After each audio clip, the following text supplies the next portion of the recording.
ከጥቂት ጊዜያት በኋላ መክሊት አቶ ያን ቤት ጠቅልላ መኖር ጀመረች። የአስተናጋጅነት ሥራዋን ጨርሶ አቆመች። በእሷ ምትክ ለታሪክ የማይበቁ 2 ሴት አስተናጋጆች ተቀጠሩ። ለጊዜውም ቢሆን ከመክሊትና ከሙዝ ጋር አልፎ አልፎ መገናኘታችን አልቀረም። አንድ እሁድ አመሻሽ በሰፈራችን በሚገኝ ኢንተርኔት ካፌ በረንዳ ላይ ተቀምጬ መክሊትን እጠብቃለሁ። በአስተናጋጁ ምትክ መንገድ ለመንገድ የሚዞር መጽሐፍ ሻጭ መጥቶ አጠገቤ ቆመ። አልገረመኝም። የተቀመጥሁበት በረንዳ ከካፌው ይልቅ ለጎዳናው ይቀርባል። መጽሐፍ ሻጩ በደረቱ ከተሸከመው የመጽሐፍ ነዶ መሃል ፍቅር እስከ መቃብር የሚል ወፍራም ጥራዝ ታየኝ። አቶ አዲስ መጽሐፋቸው እንዳጠና በሸክም ገበያ የሚወጣ መሆኑን ቢያውቁ ኖሮ የገጹን መጠን ያሳንሱት ነበር ብዬ አሰብሁ። የልጁን ሸክም ለማቃለል ብዬ አንድ ትልቅ ጥራዝ ገዛሁትና ወደ ጎዳናው መመልከት ጀመርሁ። ጎዳናው ዳር ሜጃ የሌላቸው ወጣቶች ፈንጠር ፈንጠር ብለው ቆመው ከሚያውቁት አልፎ ያጅ ሰላምታ እንደ ምጽዋት ይጠብቃሉ።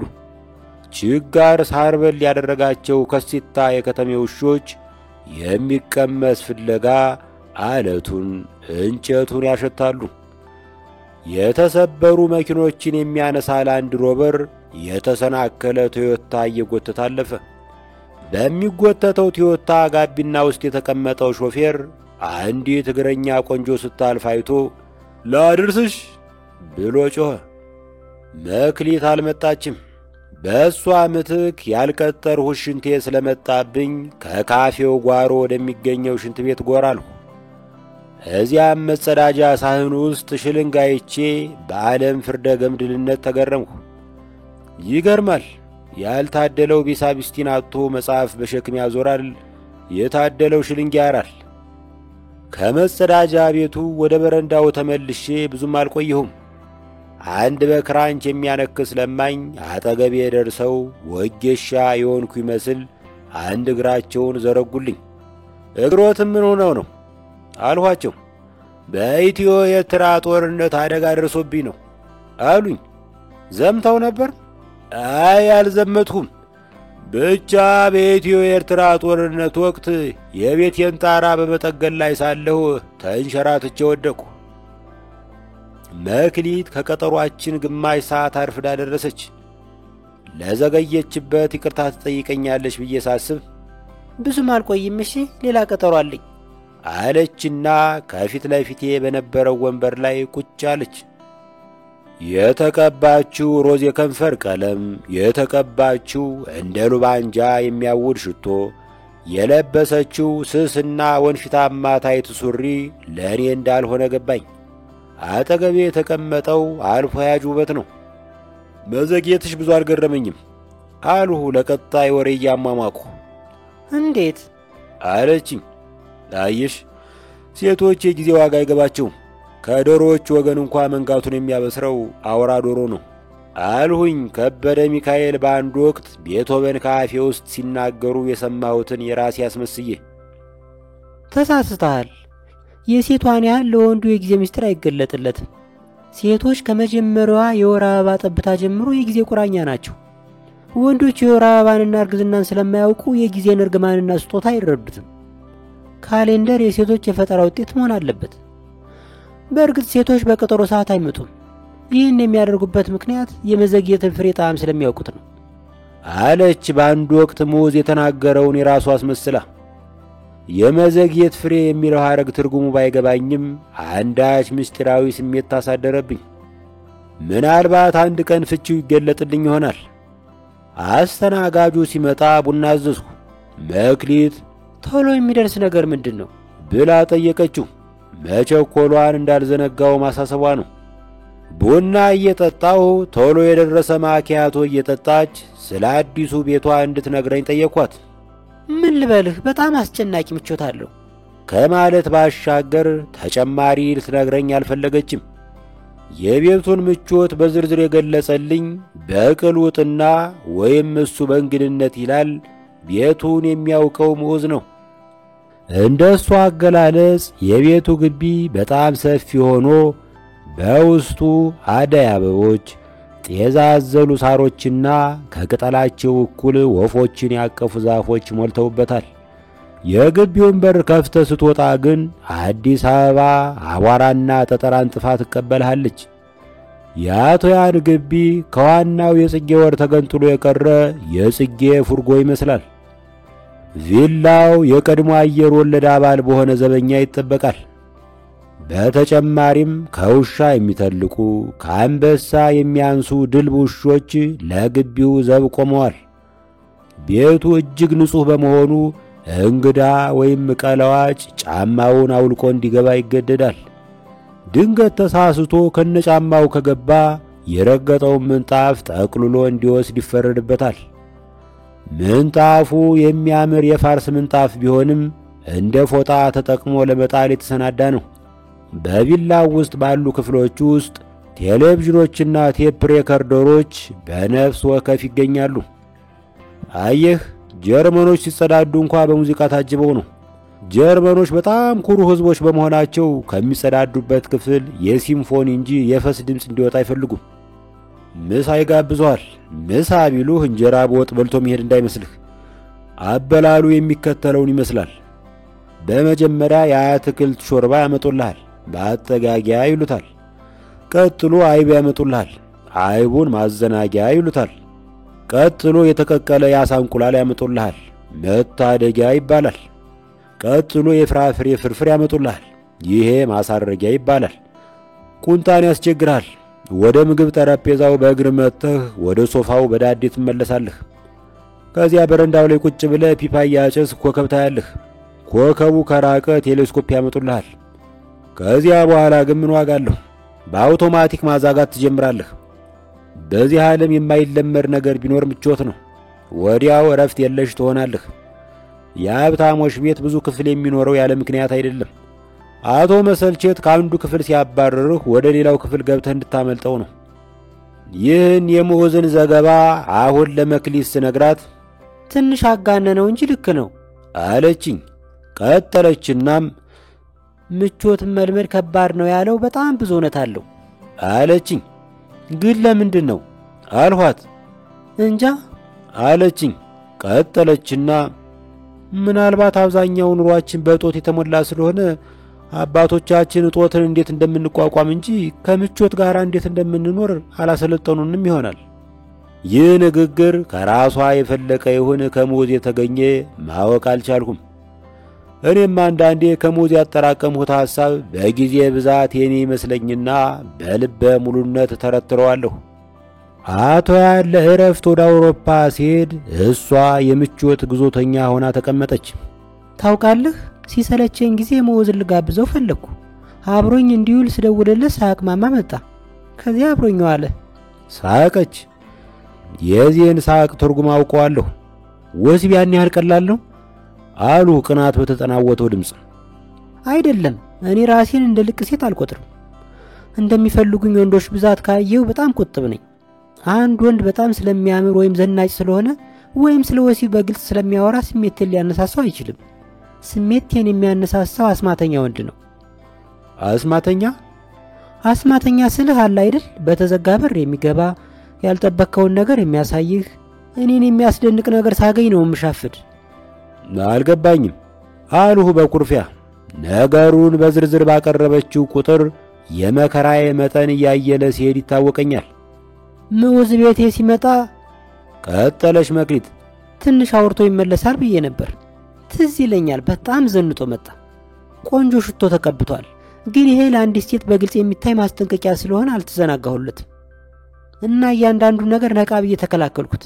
ትንሽ ቆይቶ አዘናጋኝ እና ሶፋ ላይ ጋደም ብሎ ራሱን እንዳመመው ሰው እጁን ግንባሩ ላይ ጣል አድርጎ ቡና አፊልኝ አለኝ። ታዲያ የኮረንቲ ቡና አልፈልግም። የመሽን ዓላማ ቡናውን በፍጥነት ማድረስ ነው። እኛ እንደ ፈረንጆች የሚያስቸኩል ነገር የለብንም። የምንጠብቀው የቀጠረን መሲህ የለም። ስለዚህ እንደ ሀገራችን ባህል በጀበና አፊልኝ አለ። ለጊዜው ጓዳ ገብቶ መንጎዳጎዱ ስላልፈለግኩ የቡና ዕቃ የለም አልኩት። ታዲያ እሱ ምን እንዳለኝ ታውቃለህ? አንቺ ሙቀጫና ጀበና ፈልጊ፣ እኔ ዘነዘናውን ይዤ መጥቻለሁ አለኝ። እሺ ብዬ ጓዳ ከገባሁ በኋላ ግን የዘነዘናው ትርጉም ገባኝ። ባለጌ አይደል? በጣም እየሳቅሁ ማቀራረብ ጀመርሁ። አይህ በእኛ ቤት ቡና እንደ ታቦት የሚፈራና የተቀደሰ ነገር ነው። ጀበና ከወረደ በኋላ ልጆች ሳሎን ውስጥ እንዲሯሯጡ አይፈቀድላቸው። ምክንያቱም ቡና የተቀደሰ ነገር ነው። ገብቶሃል የምልህ? የገባኝ መሰለኝ። ያን የደብረ ማርቆስ ሳለሁ ለብሔራዊ ውትድርና በምሰናዳበት ወቅት አባ ገብረ መስቀል የተባሉ ባህታዊ ከዱር ወደ ከተማችን መጡ። በተለያየ ጊዜ ከዱር ወደ ከተማ የሚመጡ ባህታውያን በዱር አምሳል የተሰሩ ወይም ጸጉራቸው እንደ ቅጠል የተንዘረፈፈ ሰውነታቸው በገመድና በመቁጠሪያ ሐረግ የተተበተበ ስለሆነ እንግዳ የሆነ ግርማ ሞገስ ነበራቸው። አባ ገብረ መስቀል ወደ ከተማ እንደገቡ ቡና የክርስትና ደመኛ መሆኑን ሰበኩ። የከተማው ምዕመናን ጀበናቸውን እንደ ጠላት ቆጥረው በአንድ ሌሊት ሰባብረው ታደሩ።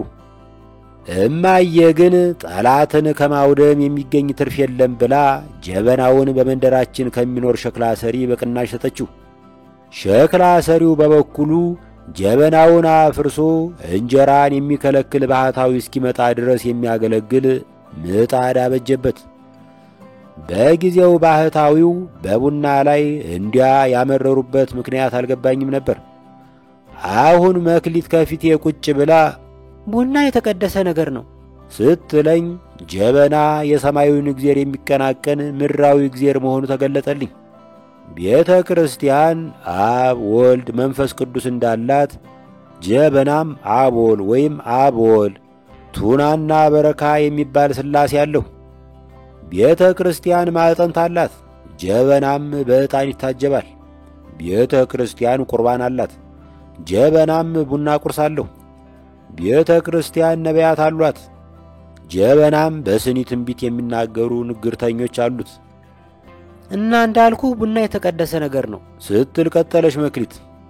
ምዑዝ ግን የወሲብ ትርጉም እንዳለው ሊያሳየኝ ፈለገ። ፍቅር እስከ መቃብር ሲተረክ ሰምተሻል? እዚያ ውስጥ ያሉ ሴቶች ቡና ፈልቷል ሲሉ ለስርቆሽ መዘጋጀታቸውን በኮድ መናገራቸው ነው። የቡና ዕቃዎችን እስቲያቸው ሁሉም የወሲብ አካል አላቸው አለኝ። ወዲያው የቡና ዕቃዎችን አውጥቼ ስደረድር ነገሮች ተደበላለቁብኝ። እውነትም ጀበናውን ሳየው የቆመ ብልት አለው። በዚያ ላይ አምላክ ነው ይታይህ። ከዚያ በቃ ሐሳቤን ማባረር እንደማልችል ገባኝ። እስቲ አስበው፣ ቤተ መቅደስ ውስጥ የብልግና ሐሳብ ቢመጣብህ አትፈራም? ግን ምን ያደርጋል፣ የሚያስፈራ ነገር ያሻፍዳል። እሺ አሉ ለምን እንዳልሁ ሳይገባኝ። ከዚያ በቃ ማምለጫ አስፈልግ፣ አንተ እኮ ባለ ትዳር ነህ ምናምን አልሁት። ምን እንዳለኝ ታውቃለህ? ታዲያ ምን ችግር አለው? እያንዳንዱ ባለ ትዳር ከቤቱ ሲወጣ ወንደላጤ ነው አለኝ።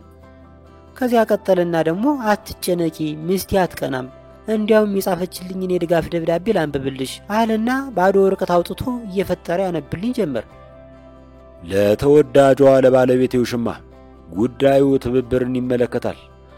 ይህን ደብዳቤ ይዞ የሚመጣው ጎልማሳ የሕግ ባለቤቴ ነው።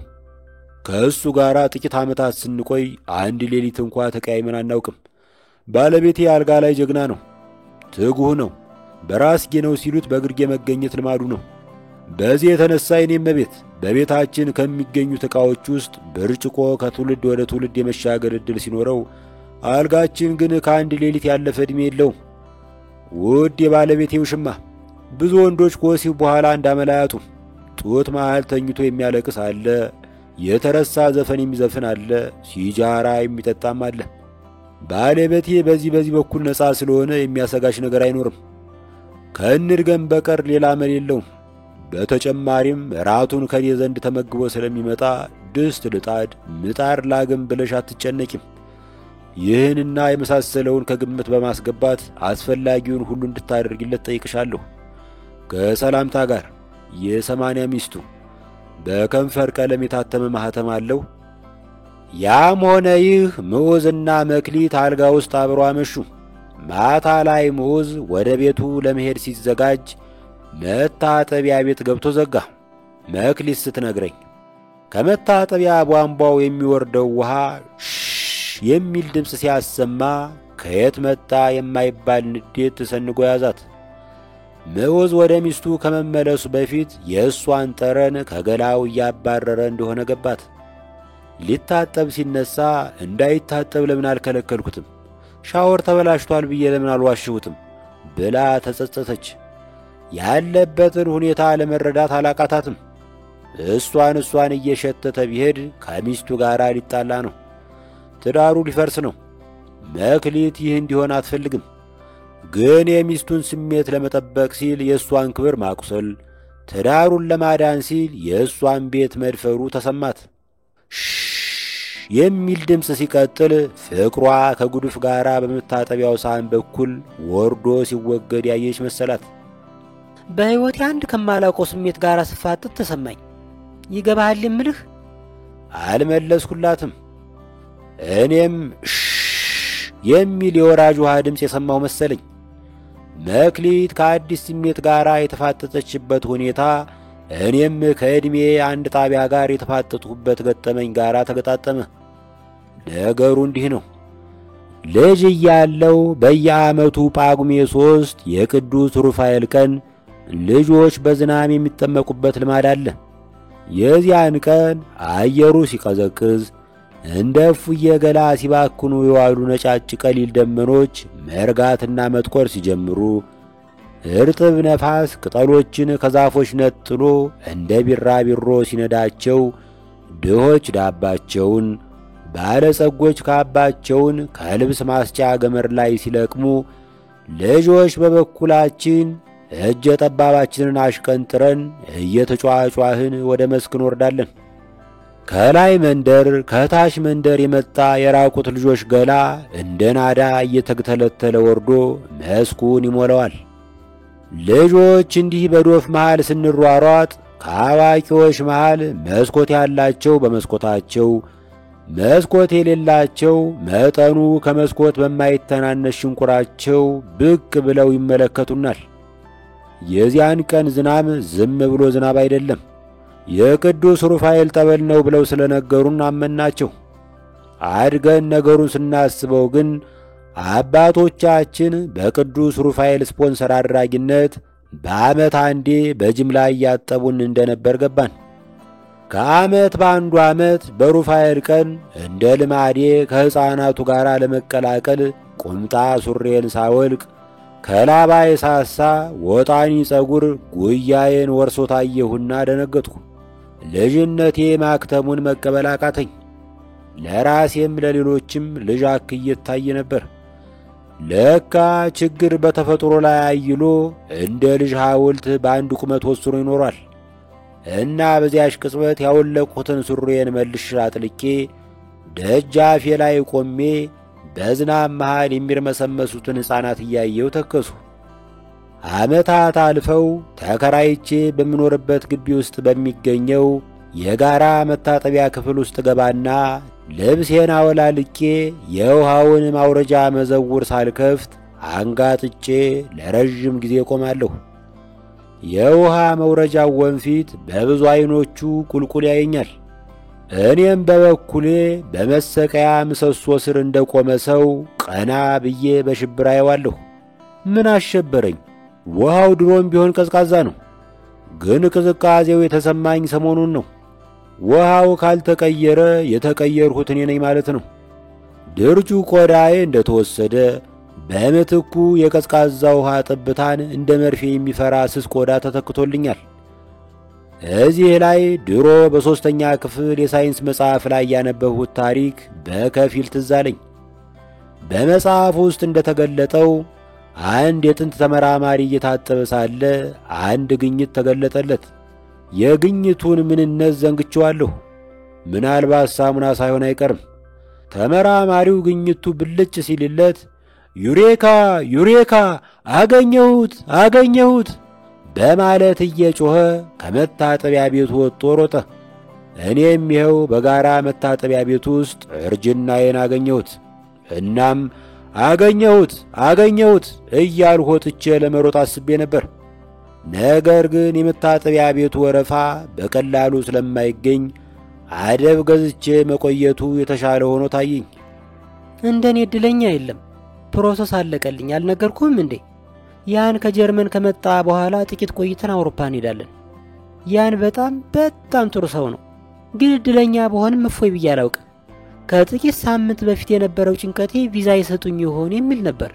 አሁን እሱ ሲሟላ ደግሞ አውሮፕላኑ በሰላም ይደርስ ይሆን የሚል ጭንቀት ውስጥ ገብቻለሁ በማለት መክሊት ከሐሳብ መለሰችኝ። ከሙዝ ጋራ ነው ቀጠሮሽ አልኋት። አዎ ምን ነው መልሳ ጠየቀችኝ። ጣማችሁ ልትደግሙት ነው? ለሱ አይደለም አለሽ መክሊት። እንደነገርኩ ባለፈው ነገሩ የተጠናቀቀበትን መንገድ አልወደድኩትም። አየህ እኔ የሚወዱኝ ሰዎች ከፈለኩ ረሳቸዋለሁ ሳሚን ሳይቀር። እነሱ ግን እንዲረሱኝ አልፈልግም እና ከመሄዴ በፊት በሙዝ ላይ አሻራዬ እንዲኖር እፈልጋለሁ። ምን አደርጋለሁ? ምናልባት በዋጭሮ ይሆናል አሊያም ነክሶ ይሆናል። መስተዋት ፊት ቆሞ የጥርሴን ምልክት ሲያይ አስቦኝ ፈገግ እንዲል እፈልጋለሁ። ያ ካልሆነ ደግሞ ምናልባት ካደረግን በኋላ በካናቲራዬ እርጥበቴን አስነካና ሰጠዋለሁ። እንዳያጥቦ አሳስበዋለሁ። እንጃ ብቻ የሆነ ነገር። አየህ እኔ ለአገሬ ብዙ ደንታ የለኝም፣ ግን ከምወደው ሰው ልብ መደምሰስ ያስፈራኛል። ይገባሃል የምልህ? ከዚህ በኋላ አብራኝ እንድትቆይ ፍላጎት አልነበረኝም። የቀጠሮሽ ሰዓት አልፏል አልኋት ክንዷን አንስቼ ሰዓቷን እያየሁ። ቆይ ትንሽ ይጠብቅ። ቀጠሮ ማክበር ለመስሪያ ቤት እንጂ ለፍቅር አይጠቅምም። ትንሽ መናፈቅ፣ ትንሽ መስጋት፣ ትንሽ መበሳጨት፣ ትንሽ መቁነጥነጥ አለበት። በሬዲዮ ግጥም ሲያነቡ ሰምተሃል? አንድም ቀን ስለ ቀጠሮ አክባሪ ሴት የተጻፈ ግጥም ሰምቼ አላውቅም። ግጥም እንዲጻፍላት የምትፈልግ ሴት መዘግየት ወይም መቅረት አለባት። ተሰናብታኝ ከሄደች በኋላ አስተናጋጁ መጥቶ በእግርና በእግሬ መሃል መጥረጊያ አስገብቶ በረንዳውን መጥረግ ጀመረ። ወደ ውስጥ ገባሁና በመስኮቱ አጠገብ ተቀመጥኩ። እየመሸ ነው። በማስታወሻዬ ላይም መሸበት። በመስኮቱ በኩል ስመለከት ከውጭ ያሉት ሕንፃዎች፣ ዛፎችና አጥሮች ቀለማቸውና ዝርዝራቸው ተውጦ ንድፋቸው ብቻ ቀረ። ማዶ ካለው ቀለበት መንገድ ላይ መኪኖች እንደ አብሪ ጥይት በጨለማው ውስጥ ውር ውር ሲሉ ታየኝ። ከምስራቅ ሰማይ በኩል አንድ ጉማጅ ብርሃን እየተጎተተ ብቅ አለ። የአውሮፕላን ፍሬቻ ወይም እግዚአብሔር በዛለ ክንዱ የወረወረው ኮከብ ይሆን አላወቅኩም። ጆሮዬ ትዝ አለኝ። አጓጉል ከሩቅ ይሰማል። ከኋላዬ ከካፌው ወጥተው ወደ ቤተ ጋለሞታ ለመሄድ የተሰናዱ ደንበኞች ንግግር ይሰማኛል። ኮንዶም ታውሰኛለህ? አውሳለሁ፣ ግን ተጠቅመህ ትመልሳለህ። በመስኮት በኩል ለረጅም ጊዜ ማፍጠጤ ትዝ ሲለኝ እንደታከተኝ ገባኝ። አዎ ምዑዝ በአንድ ወቅት እንደተናገረው የናፈቀ ሰው በርበሩን፣ የታከተ ሰው መስኮት መስኮቱን ያያል። ተፈጸመ።